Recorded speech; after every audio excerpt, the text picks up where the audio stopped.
Hi everyone, welcome to Module 1. So I just wanted to take this time to briefly discuss what Module 1 is going to look like and just touch base on a few things. So in Module 1, if you look at your assignment schedule here, you'll notice that it's listed out as to what, I think I have that upside down. There you go.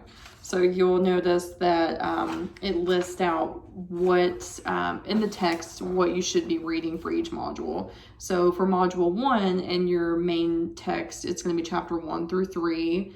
For the workbook, it's going to be Part 1. And you'll notice here in the other column right here, you'll be needing to read your Tuskegee book. And I can't stress that enough. Make sure you're reading that book and getting through it and, taking a lot of good information from that book, because your paper on that book is due September 27th. So just be mindful of that. I know in the beginning it's a lot of reading, but we'll get through it together. Just make sure you're staying on top of that reading as it really comes into play for your discussions and future assignments that you're going to have. So just make sure you're on top of it. I wanted to, and a part of your Module 1, so you'll be reading those parts of the books. You'll also have a discussion post and a quiz. So make sure you're getting those done by the end of the module, which is due August 30th. So you'll have from the 17th to the 30th to get Module 1 completed. Now, in terms of assignments, I wanted to just touch base on that really briefly here. Please make sure you're reading the syllabus, as it's in the syllabus too, about my late policy for assignments.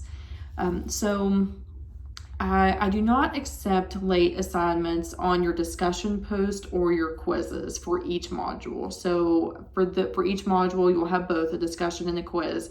Make sure you're getting those turned in at the end of the date for that module.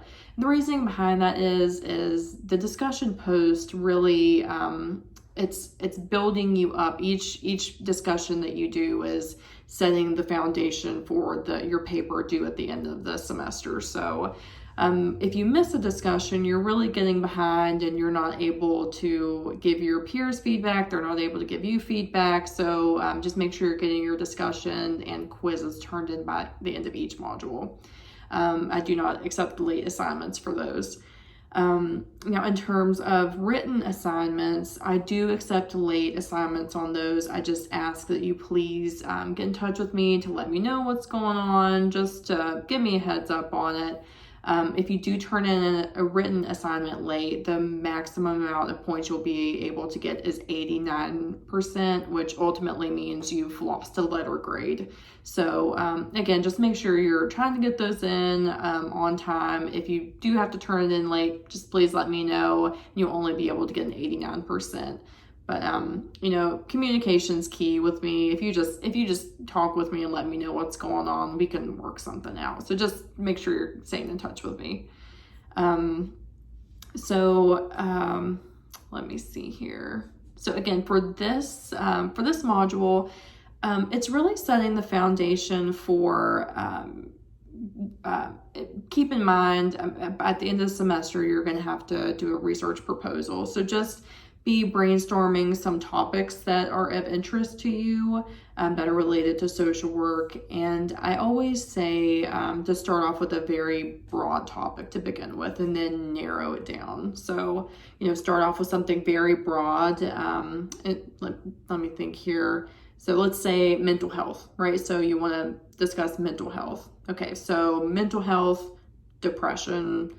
So you really start to narrow it down. Don't start off with something very specific, because whenever you start off with something very specific, it's hard to find literature that supports that. So I just ask that whenever you're starting to brainstorm about what your research topic is, start off with something really broad and narrow it down, right? So I was going with mental health, depression, and maybe let's how social determinants of health affect your depression, or how therapy can improve depression, right? So you start very broad and then narrow it down.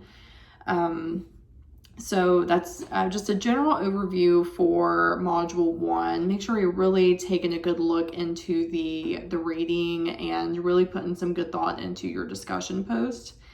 And the last thing I want to say is, I hear this a lot. I'll hear people say, "Well, I'm just a social worker. I don't need research. Why are we doing research? I'm a social worker. I don't need any of this." I hear that all the time, and actually, I laugh because social work and research, they just go hand in hand. We use research every day, whether we really think we are or not. Especially with social work, research is such an important part of our work. To start with, it's part of our ethics. We have to make sure we are providing evidence-based.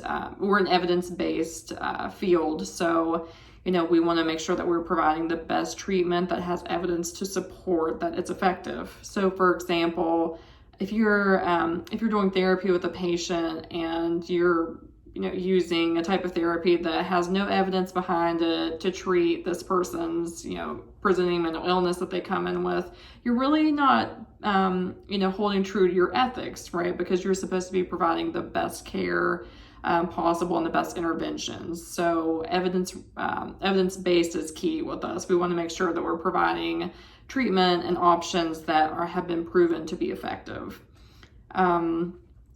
Research also comes into play for, for example, in my full-time job, we do a lot of pilot projects. So in our pilot projects, we want to make sure that there's evidence to support what we are doing. A lot of times with these projects, if there's no evidence to support what we're doing, then we don't have funding for these projects.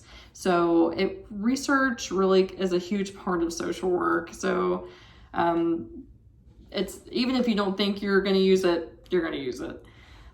We even use it in our daily lives. So, for example, during the Christmas season, if your child or loved one is really dead set on, they really want this specific toy, you're going to shop around to see who has the best deal for that toy, whether it be Amazon, Walmart, Target, right? Like, you're going to shop around. That's research.